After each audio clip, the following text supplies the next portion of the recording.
You know, sometimes I'm listening to a Disney song and I just can't shake the similarities that it has to something else. Now, I can't play the samples for you here because, you know, copyrights, but you can look both songs up and hear it for yourself. Or heck, I'll put some of my favorite examples up on Twitter if you're interested, at MatpatGT, because Twitter is the Wild West and anything goes there. For instance, I am constantly confusing the opening of Tangled's When Will My Life Begin with The Who's Pinball Wizard. Those guitar chords and rhythms are undeniably similar. Then there's The Lion Sleeps Tonight, which really sounds a lot like the Zulu chant song Mbube. Oh, wait, that's a real story with a tragic outcome. Check out the Netflix documentary The Lion's Share if you're interested on that little dark secret. But probably the strangest comes from our subject for today, Frozen 2. You know that haunting call that Elsa hears in the song Into the Unknown that makes her go exploring north? Well, it was derived by composers Robert Lopez and Kristen Anderson Lopez from the Dies Irae, part of the traditional Catholic Requiem Mass. And you know what other Frozen movie prominently features the Dies Irae? The Shining. Seriously, right at the beginning of the movie. Does this mean that the two potentially share a universe? No, it doesn't. But does it mean that I've now spent an inordinately long amount of time imagining a version of this movie where Elsa discovers a haunted ice hotel and then gets chased by Olaf while he hacks at her with an axe? Yeah, it does. Look out, Elsa. Here's Olaf.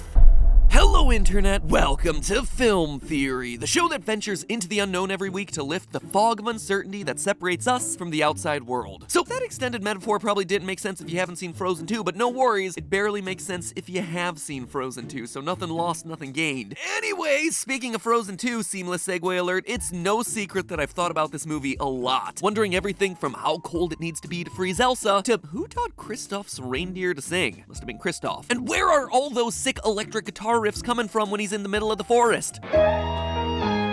Is it the sixth elemental creature? The elemental spirit of 80s radness? But one thing that stands out the most in this movie is Olaf, who digivolves from being a naive magical snowman in Frozen 1 to the version that we see in this movie, where he's the equivalent of a toddler that's chugged about 20 pixie sticks and insists on telling you every thought that enters his head. Have you ever had a dream? Memory? True fact. And while that might come across as annoying, well, it kinda is, but still, it actually gives us one of Frozen 2's most memorable scenes and best running gags, where Olaf spouts some of his favorite science facts. It's as random as it sounds, and I can only assume was included because the writers had watched some wacky Watch Mojo listicle and really wanted to show that they'd done their research for this movie. Now, I'm used to watching Disney movies and really having to think about what is theory-worthy in that movie, so I gotta really hand it to Disney on this one. Thanks for the assist there, guys. Why dig for a theory when the movie hands one right to you on an icy silver platter? So on today's episode of Film Theory, we're looking at Olaf's scientific facts from Frozen 2 and determining how well Disney is teaching our children. Is Olaf the 2020's equivalent of Bill Nye the Science Guy? Or is he peddling a bunch of onion-level Snapple facts? The answer is actually more nuanced than you would expect. Number 1. Right side, turtles can breathe through their butts.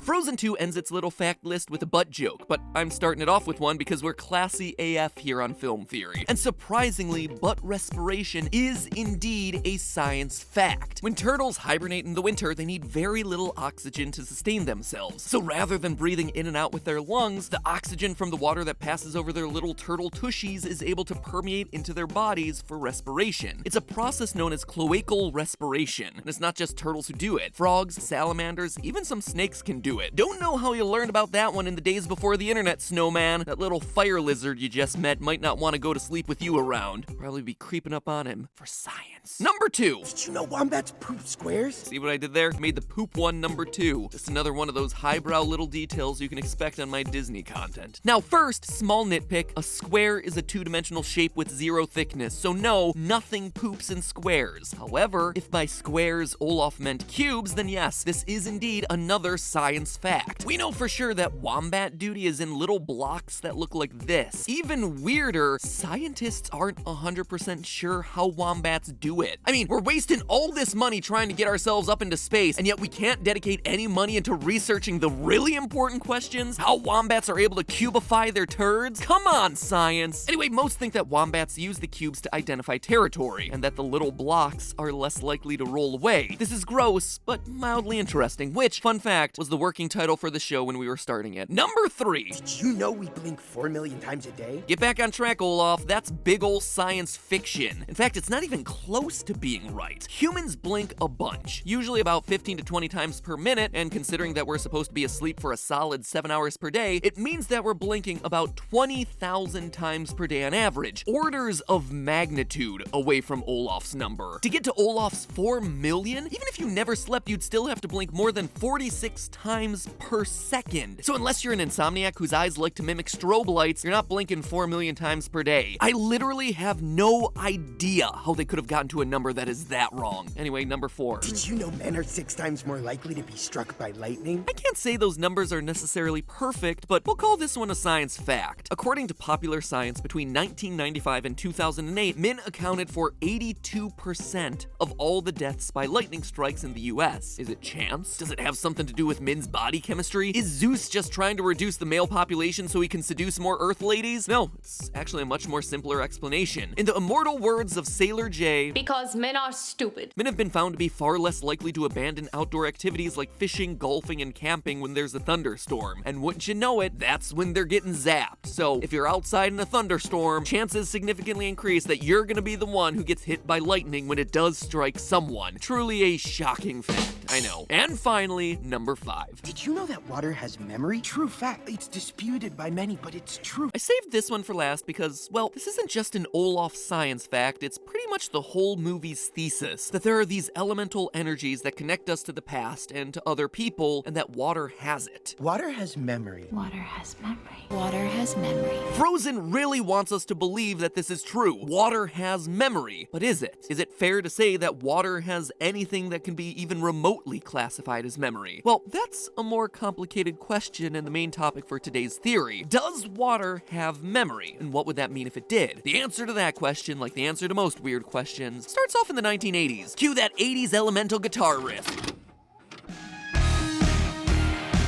Rad. In 1988, French researcher Jacques Benveniste published the results of a study in the scientific periodical Nature, which showed water's surprising ability to remember substances which had been in it previously. The study was named Human Basophil Degranulation Triggered by Very Dilute Antiserum Against IgE. Whew boy, doesn't that one get you psyched to read it. Real page-turner, that one. Anyway, the study basically worked like this. Benveniste and his team started by isolating some very small amounts of human antibodies, which attack bacteria and viruses in the body. They then diluted those antibodies in water to the point where the concentration of the antibodies was effectively 0. They were obviously still in there, but they were surrounded by so much water in the sample that the solution shouldn't have been any more reactive than just plain water. They then agitated the water, which is fancy science talk for they shook it really hard, before taking samples and testing them by introducing what are known as basophils, a type of white blood cell that reacts to the presence of antibodies. And the basophils reacted. If that was too sciencey for you, it basically amounts to this. I'm allergic to dogs, right? So I walk into an absolutely massive room. Massive room. Think like a room the size of an airport hangar. All your normal stuff is in there, but like it is huge. And in there, somewhere, is a single small chihuahua. I walk in and boom, I sneeze. Even though it's one small dog in an otherwise massive room that wouldn't make me sneeze. That is what happened in this test. The basophils sneezed in a giant room where there was only one dog in essence. Benveniste reported his findings with this analogy. Quote, it's like agitating a car key in the river, going miles downstream, extracting a few drops of water, and then starting one's car with the water. End quote. Benveniste, buddy, stick to the science. I'll handle the explanatory metaphors, because that one sucked. Like, you managed to even make me more confused with that one. Anyway, his conclusion was that water remembers what it's contained, and what has passed through it long after those materials are no longer present in the water itself. Hence the short version, water has memory. And Jacques Benveniste wasn't the only one to conclude this either. In the mid-1990s, a man named Masaru Emoto claimed that he could change the way that water crystallized based on the types of emotional energies that the water had been exposed to. In his tests, he exposed samples of water to positive words and pictures, words like love and appreciation, and pictures like elephants and shrines, as well as negative stressful stimuli like heavy metal music and words like, you fool! You suck! When it comes to water samples, you're a big old drip. I've seen toilet water that's better than you. You should be ashamed of yourself. Shh, we're doing science. You still suck! You're the worst water ever! It sounds stupid, but basically this amounted to a man telling a glass of water to go die and calling it science. He would then freeze the water and take pictures using a high-powered microscopic lens. He found that water that received positive feedback froze in elaborate geometric designs, whereas water from polluted sources or that had been exposed to other negative stimuli froze in ways that were distorted. He reported these findings in a best-selling book called Messages from Water and toured all over the world to discuss and present them. So So apparently water not only has memory, but it also has feelings? Not so fast. You see, Jacques Benveniste's findings were a bit troubling to the staff at Nature magazine. On one hand, the idea that water could have memory was a monumental, groundbreaking finding. On the other hand, it was only one experiment and completely flew in the face of a number of established scientific principles of physics and chemistry. So Nature took the middle ground when they published the study. They chose to include an editor's note before the paper telling readers to suspend their judgment until the results could be replicated and verified. And not only that, the editor went one step further. He put together a crack team of scientists and skeptics to run tests. And one of those people was a man by the name of James Randi. Now, if you never heard of this guy, he is literally one of the coolest guys ever. James Randi was a magician who turned into a professional skeptic. He developed the $1 million paranormal challenge. Basically, he offered to give $1 million to anybody who could prove the existence of supernatural phenomenon. In short, he used that $1 million bribe to lure fakers onto television and then totally dunk on them in public. The clips on YouTube of James Randi completely owning all these fake psychic shysters are peak cringe. At any rate, when the teams applied some controls to the Benveniste study, the results couldn't be replicated, and so Nature published a notice that disputed his initial results 1 month after publishing it. Since then, various teams have tried over and over and over again to replicate the water memory findings, but to no avail. As all of us in the age of social media know, once you put a juicy headline out there for people to read, like water has memory, that's the thing that's gonna stick, not the redaction that happens 1 month later. Meanwhile, Masaru Emoto's findings have never been published by a scientific publication, mostly because the whole thing wasn't really done in any sort of scientific way. The guy took some water from a lake, he took some water from a polluted body, and is like, wow, the polluted stuff froze in a really unnatural way. Well, no duh. Something tells me those results weren't tied to the slip knot you had playing on repeat for the water. And it's not just me saying that. In analyzing messages from water, Dr. Harriet Hall concluded, quote, Emoto's popularity is a sad commentary on the scientific illiteracy of our society. His work is a morass of factual errors, misconceptions, misinterpretations, metaphors, and meaningless assertions. He writes in the language of magical thinking and superstition, not of science, end quote. Jeez, don't hold back there, Harriet. And in 2005, another study that directly addressed the structure of memory in water determined that water molecules can change their structure and build onto each other, but that those structures are extremely short-lived. To quote from that paper, liquid water essentially loses the memory of persistent correlations in its structure within 50 femtoseconds. A femtosecond is 1/1,000,000 of a billionth of a second. To scale, a femtosecond is to a second as a second is to 31.7 million years. So does water have memory? Technically yes, but its memory is vastly worse than Dory's. Overall, it's pretty safe to conclude that Olaf's big claim throughout Frozen 2 is indeed a science fiction. Now, this might seem unnecessarily nitpicky to some of you. Okay, fine, so Disney stretched the truth about science facts. Big deal. Why are you complaining about fact versus fiction in a movie with a magical, non-melting snowman? And yeah, I get that criticism. And the idea of water having memory and there being spiritual connections with nature is pretty on brand for Disney. Heck, Moana is pretty much all about humans having a connection to the water, but there's a difference, which is that Moana and the original Frozen don't claim to be invoking